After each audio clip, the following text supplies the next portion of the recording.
Seventh question பார்க்கலாம். AB is a line segment and P is its midpoint. So diagram வந்து புக்லேயே கொடுத்துருக்காங்க. AB ஒரு லைன் செக்மெண்ட், அதில் பி வந்து மிட் பாயிண்ட் அவங்களே கொடுத்துட்டாங்க. அப்போ என்ன அர்த்தம்? ஏபியும் பிபியும் ஈக்குவல். கரெக்டா? D and E are points on the same side of AB. டியும் இயும் ஏபியோட சேம் சைடில் இருக்க such that PAD is equal to ABE. பிஏடியும் ஏபிஇயும் ஈக்குவல். அப்போ இந்த ரெண்டு ஆங்கிளும் equal. And EPA and P and DPB is equal. இது ரெண்டும் இபிஏன்னா இது இபிஏ இந்த ரெண்டு கோடு போட்டிருக்கல, அதுவும் டிபிபி இந்த ரெண்டு கோடு போட்டிருக்கதும் ஈக்குவல்னு சொல்லிட்டாங்க. இப்போ ரெண்டு விஷயம் கேட்குறாங்க. ஒன்று ஒரு ரெண்டு ட்ரையாங்கிள் கான்குரன்சி காமிக்கணும். இன்னொன்று ஏடியும் பிஇயும் ஈக்குவல்னு காமிக்கணும். ஃபர்ஸ்ட் என்ன கேட்குறாங்க? டிஏபி இந்த சரிவாக இருக்குது பாருங்கள், இந்த ஸ்லாண்டிங்காக இருக்கிற ட்ரையாங்கிளும் அதே மாதிரி இந்த சைடு இபிபி இந்த சைடு இருக்கிற ட்ரையாங்கிளும் கான்குரண்ட்னு சொல்லணும் ஃபர்ஸ்ட். அடுத்தது என்ன சொல்கிறாங்கன்னா AD is equal to BE. ஏடியும் பிஇயும் அப்போ சிபிசிடி ரூல் வச்சே சொல்லிடலாம்னு நினைக்கிறேன். ஏன்னா ரெண்டுமே ஒரு இது ரெண்டுமே இந்த ட்ரையாங்கிள்குள்ளே தான் வருது. சரிங்களா? ஃபர்ஸ்ட் கான்குரன்சி ப்ரூவ் பண்ணிடலாம், அதுக்கப்புறம் நம்ம வந்து சிபிசிடி ரூல் வச்சு செய்யலாம். சொல்யூஷனில் ஃபர்ஸ்ட் கிவன் என்னென்ன கொடுத்துருக்காங்க? P is the midpoint of AB line segment. And அடுத்தது என்ன சொன்னாங்க? BAD angle is equal to ABE. அதே மாதிரி angle EPA is equal to angle DPB. இது ரெண்டும் given. ஸோ given என்னென்னு எழுதிட்டோம், ப்ரூஃப் பார்க்கலாம். டு ப்ரூவ் வந்து ரெண்டு இருக்கு. ஒன்று triangle DAP and EPP. To prove என்னது? டிஏபி ட்ரையாங்கிளும் ட்ரையாங்கிள் இபிபியும் கான்குரன்சியும் நம்ம பார்க்கணும். அது எழுதணும்னாலும் எழுதிக்கலாம். First prove triangle DAP is congruent to triangle EPP. Second இது என்ன சொல்லணும்? AD is equal to BE. இதுதான் ரெண்டு விஷயம் நம்ம ப்ரூவ் பண்ண வேண்டியது. இப்போ ப்ரூஃப் பார்க்கலாம். ஸோ ஃபஸ்ட்டு நான் என்ன எடுக்கிறேன்னா, in triangle DAP and triangle EBP இந்த ரெண்டு ட்ரையாங்கிளில் ஃபஸ்ட்டு கண்டிஷன் என்ன? நமக்கு பி வந்து மிட் பாயிண்ட். பி மிட் பாயிண்ட்னா இப்போ இந்த ரெண்டு ட்ரையாங்கிள் என்னன்னு பார்க்கலாம். டிஏபியும் இபிபி இந்த ரெண்டு ட்ரையாங்கிளில் பி வந்து mid point of AB. So ஏபியும் பிபியும் ஈக்குவல். ஆல்ரெடி நம்ம இதை பார்த்துட்டோம். ஏபியும் பிபியும் ஈக்குவல். ஏன்னா P is the mid point இல்லையா? அடுத்தது ஆங்கிள் பாருங்க. டிஏபியும் இபிபியும் ஈக்குவல். கிவன்ல கொடுத்துட்டாங்க இல்லையா? DAP is equal to EBP. கிவன்ல கொடுத்துட்டாங்க, அவங்களே கொடுத்துட்டாங்க இது ரெண்டும் ஈக்குவல்ட்டு. இன்னொரு இதுவும் ஈக்குவல் கொடுத்துட்டாங்க பாருங்க. இபிஏ அண்ட் டிபிபி இதுவுமே கொடுத்துட்டாங்க. அது எழுதலாமா?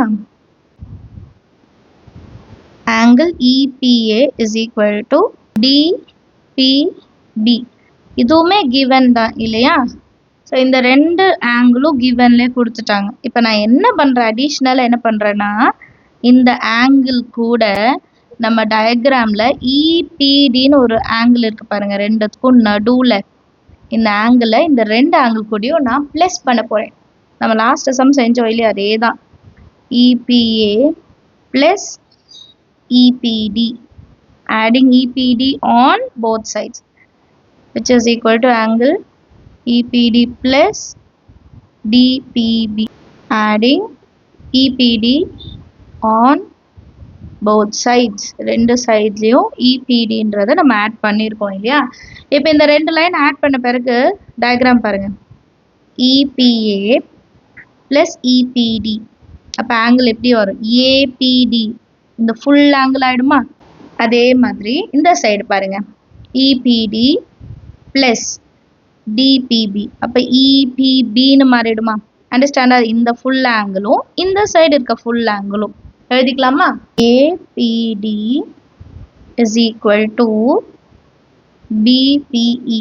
இதுதான் டயக்ராம்ல நாங்க எக்ஸ்பிளைன் பண்ணேன். இந்த ரெண்டு ஆங்கிளும் ஈக்குவல்.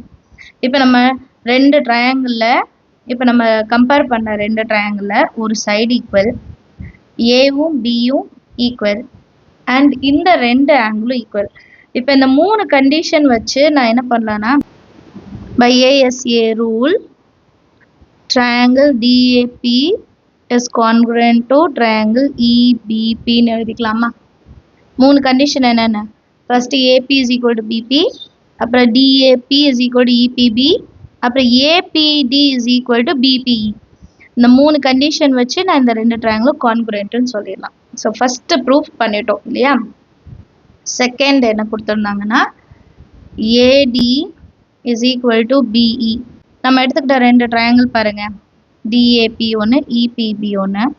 இதில் ADயும் BEயும் கரஸ்பாண்டிங் சைட்ஸா?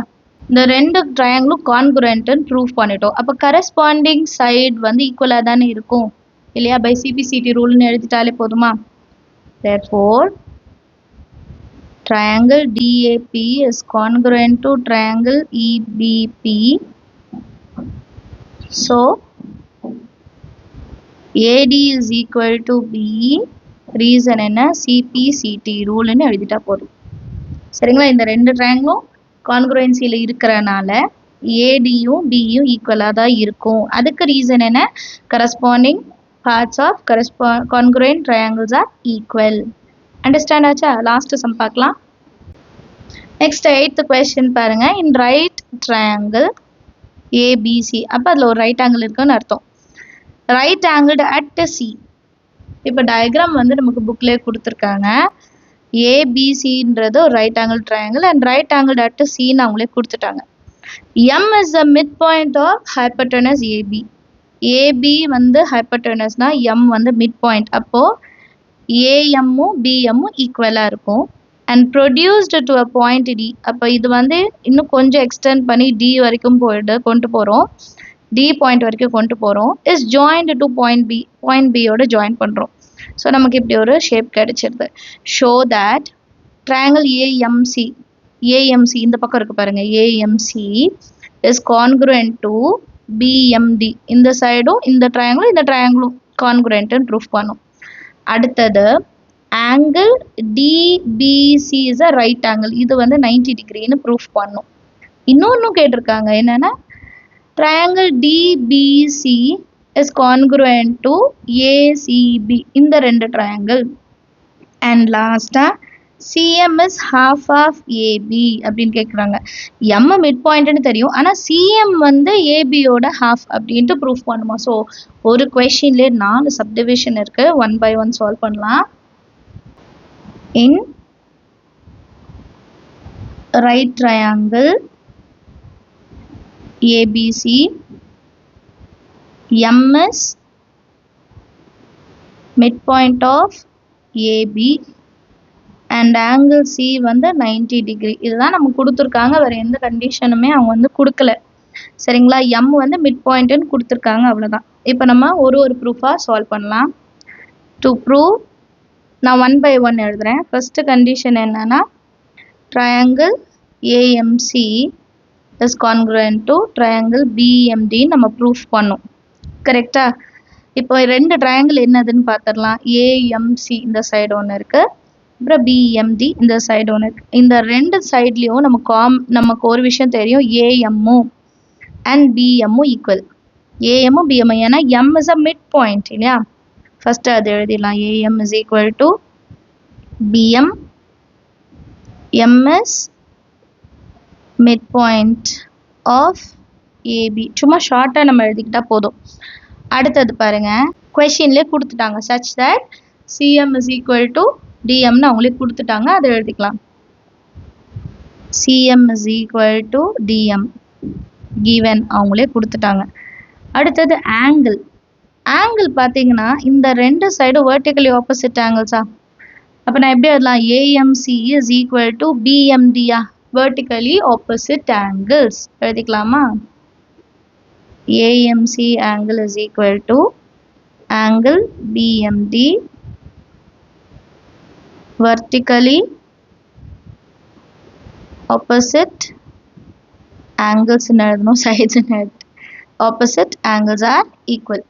இப்போ இந்த மூணு கண்டிஷன் பாருங்க, ரெண்டு சைடு ஈக்குவல், ரெண்டு சைடு ஒரு ஆங்கிள் ஈக்குவல். அப்போ நான் என்ன சொல்லலாம், triangle AMC is congruent to triangle BMD. என்ன ரூல் யூஸ் பண்ணியிருக்கோம் இங்க, side angle side rule. So first proof ஈஸியாக முடிச்சிட்டோம். அடுத்த ப்ரூஃப் எழுதிக்கலாம். Second subdivision DBC is a right ஆங்கிள்னு நான் ப்ரூஃப் பண்ணும், டயக்ராம் சைட்லேயே வரைஞ்சிருக்கேன். அப்போ தான் எக்ஸ்பிளைன் பண்ணி ஈஸியாக இருக்கும் இல்லையா. ஸோ இதை 1ன்னு எடுத்துக்கலாம். ஃபஸ்ட்டு இந்த ரெண்டு ட்ரையாங்கிள் வச்சுட்டு தான் நம்ம சொல்ல போகிறோம். ஏன்னா இந்த ரெண்டு ட்ரையாங்கிள் வச்சுட்டு CPCT ரூல் வச்சுட்டு நான் இந்த ஆங்கிள் வந்து ஈக்குவல்னு காமிப்பேன். ஃபஸ்ட் அதை எழுதிக்கலாம். Therefore, triangle AMC is congruent to triangle BMD from 1. ஏன்னா அது ரிசல்ட்டை நம்ம கண்டுபிடிச்சிருக்கோம் இல்லையா. AMC and BMD இந்த ரெண்டு ட்ரையாங்கிளும் கான்குரண்ட்டாக இருந்தால் இதோட corresponding sides and angles are equal. Corresponding sides and angles are equal. அப்போ ACM இந்த ஆங்கிளும் ACM ஆங்கிளும் BDM ஆங்கிளும் நான் என்ன சொல்லலாம், ஈக்குவல்னு சொல்லலாமா. பை CPCT ரூல் எழுதிக்கலாமா. Angle ACM is equal to angle BDM by CPCT rule. by CPCT rule இந்த ரெண்டு ஆங்கிளும் ஈக்குவல்னு சொல்கிறேன். அண்ட் இன்னொரு கண்டிஷன் பாருங்கள், ஏசியும் பிடியும் பேரலா. AC is parallel to BD. இது ரெண்டும் பேரலாக இருந்தால் இந்த ஆங்கிளையும் ஆட் பண்ண எனக்கு என்ன கிடைக்கணும், 180 டிகிரி கிடைக்கணுமா. BC வந்து டிரான்ஸ்வர்ஸ்ன்னு எடுத்துக்கோங்க. ரெண்டு பேரல் லைனில் ஒரு டிரான்ஸ்வர்சர் இருக்குன்னா இந்த ரெண்டு இன்டீரியர் ஆங்கிள் ஆட் பண்ண எனக்கு என்ன கிடைக்கணும், 180 கிடைக்கணுமா. ஸோ அதை தான் இங்கே செய்ய போகிறேன். Angle DBC plus angle ACB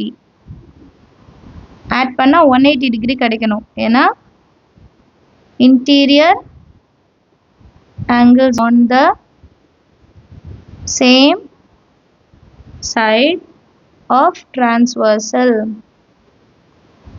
Interior angles on the same side of transversal plus பண்ணா 180 டிகிரி கிடைக்கும். இல்லை நமக்கு DBC ஆங்கிள் தெரியாது, ஆனால் ACB ஆங்கிள் என்னன்னு தெரியும், 90 டிகிரி. கரெக்டா. So angle DBC plus 90 degree is equal to 180 degree. அப்போ angle DBC is equal to 180 degree minus 90 degree. Angle DBC is equal to 90 degree. இதுதானே ப்ரூஃப் பண்ண சொல்லியிருந்தாங்க. Therefore, angle DBC is a right angle அப்படின்னு எழுதிட்டா போதும். Understand ஆகுது, ரொம்ப easy. Next proof பார்க்கலாம். Triangle DBC is congruent to triangle ACBன்னு கண்டுபிடிக்கணும். DBC இந்த சைடு ட்ரையாங்கிளும் ACB இந்த சைடு இருக்க ட்ரையாங்கிளும் கான்குரண்ட்டு நம்ம ப்ரூஃப் பண்ணோம். ஸோ இதில் ஃபர்ஸ்ட் திங் என்ன பண்ணலான்னா, இதுவும் 90 டிகிரின்னு ப்ரூஃப் பண்ணிட்டோம், இதுவும் 90 டிகிரின்னு ப்ரூஃப் பண்ணிட்டோம் இதுக்கு முன்னாடியே இல்லைங்களா. அப்போ நான் ஃபஸ்ட் அதை எழுதிக்கிறேன். Angle DBC is equal to angle ACB ரெண்டும் ஈக்குவல், ஈச் 90 டிகிரி ஃப்ரம் 2ன்னு எழுதிக்கலாம். நெக்ஸ்ட் பாருங்க, இந்த ரெண்டு ட்ரையாங்கிளையும் BCன்றது காமனா. இங்கேயும் BC இருக்கு, இங்கேயும் BC இருக்கு. அப்போ எழுதிக்கலாமா. BC is equal to இங்கே CBன்னு இருக்கு, that is common. ரெண்டு ட்ரையாங்கிளையும் அது காமனாக இருக்கு. ஃபர்ஸ்ட் ரிசல்ட் என்ன, triangle AMC is congruent to triangle BMD. இப்போ எதுக்கு இதை எடுத்துட்டு வரோம் அப்படின்னா, இங்கே M எழுதல பார்த்தீங்களா, AMCயும் BMDயும் கான்குரண்ட்னு சொல்லிட்டோம். இது ரெண்டு ட்ரையாங்கிள் கான்குரண்ட்னா அதோட கரஸ்பாண்டிங் சைட்ஸ் ஈக்குவலா. இப்போ ACயும் BDயும் நான் ஈக்குவல்னு சொல்லலாமா. Therefore, AC is equal to BD by CPCT இல்லையா. by CPCT ACயும் BDயும் ஈக்குவல்னு சொல்லிட்டோம். அப்போ நமக்கு பாருங்க, ஒரு சைடு இது ஒரு சைடு ஒரு ஆங்கிள். ஸோ SAS ரூல் படி நான் என்ன சொல்லலாம்னா, triangle DBC is congruent to triangle ACB. SAS rule படி நான் இதை கான்குரண்ட்னு சொல்லலாம். ஃபர்ஸ்ட் ஒரு ஆங்கிள், அப்புறம் ஒரு சைடு, அப்புறம் இந்த சைடு. சரிங்களா. இந்த சைடு எப்படி கொண்டு வந்தோன்ட்டு ரீசன் வந்து மேலே எழுதியிருக்கோம். கிளியர். ஸோ மூணாவது சப்டிவிஷனும் சால்வ் பண்ணிட்டோம். இப்போ லாஸ்ட்டு சப்டிவிஷன் ஃபோர்த் ஒன் என்ன சொல்லியிருக்காங்கன்னா சிஎம் வந்து half ஆஃப் ஏபி. இதை நான் ப்ரூஃப் பண்ணும். இந்த சிஎம் வந்து half ஆஃப் ஏபின்னு ப்ரூவ் பண்ணும். ஸோ இதுக்கு நான் என்ன பண்ணுறேன்னா லாஸ்ட்டாக ப்ரூவ் பண்ணதை எடுத்துக்கிறேன். Triangle DBC is congruent to triangle ACB from third result இல்லையா. ஃப்ரம் தேர்ட் ரிசல்ட் இந்த ரெண்டு ட்ரையாங்கிளுமே கான்குரண்ட் அப்படின்னு நம்ம சொல்லிட்டோம். அப்போ பை சிபிசிடி ரூல் நான் என்ன சொல்லலாம்னா டிசி இஸ் ஈக்குவல் டு ஏபின்னு சொல்லலாமா. இங்கே பாருங்க, இந்த ரெண்டு ட்ரையாங்கிளில் டிசியும் ஏபியும் ஈக்குவலா, ஏன்னா ரெண்டு ட்ரையாங்கிளும் கான்குரண்ட்டு நம்ம சொல்லிட்டோம். அப்போ DC is equal to AB. இப்போ இந்த டிசியை நான் எப்படி பிரித்து எழுதலான்னு பாருங்க. இந்த டிசி இருக்கா, இந்த டிசியை வந்து நான் எப்படி எழுதலாம்னா 2 டைம்ஸ் ஆஃப் சிஎம்னு எழுதலாமா. ஏன்னா டிசியும் ஏபியும் ஈக்குவல். எம் மிட் பாயிண்ட்னா டிசிக்கும் அது மிட் பாயிண்ட் தானே. ஏஎம் இஸ் ஈக்குவல் டு பிஎம்னா DM is equal to CM இல்லையா. டிசி எப்படி மாற்றி எழுதுறேன்னா 2 times of CM is equal to AB. அப்போ சிஎம் இஸ் ஈக்குவல் டு மல்டிப்ளிகேஷனில் இருக்கட்டும் டிவிஷனில் கொண்டு வந்துட்டா half ஆஃப் ஏபி. இதுதானே நம்ம ப்ரூஃபும். கரெக்டாக டிஎம்மும் சிஎம்மும் ஈக்குவல் இல்லையா. அப்போ நான் எப்படி எழுதலாம் 2 டைம்ஸ் ஆஃப் சிஎம்னு எழுதிக்கலாமா. அதான் ப்ரூஃப் பண்ண சொல்லியிருந்தாங்க. ஸோ 4 விஷயமே நம்ம ப்ரூஃப் பண்ணிட்டோம். ஹென்ஸ் ப்ரூவ்டுன்னு எழுதிடலாம். அண்டர்ஸ்டாண்ட் ஆகுதா சம் எல்லாருக்குமே. ஸோ எக்ஸசைஸ் 7.1 கம்ப்ளீட்டாக சால்வ் பண்ணிட்டோம். ஸோ எல்லாருமே ட்ரை பண்ணி பாருங்கள். நம்ம சேனல் இது வரைக்கும் சப்ஸ்கிரைப் பண்ணலன்னா மறக்காமல் சப்ஸ்கிரைப் பண்ணிவிட்டு கூட பெல் ஐகான் செலக்ட் பண்ணிவிடுங்க. உங்கள் ஃப்ரெண்ட்ஸ் சர்க்கிள்க்கும் ஷேர் பண்ணுங்கள். என்னோட டீச்சிங் பிடிச்சிருந்ததுன்னா அந்த லைக் பட்டனையும் தட்டி விட்டுருங்க. தேங்க்யூ ஸோ மச் ஃபார் வாட்சிங்.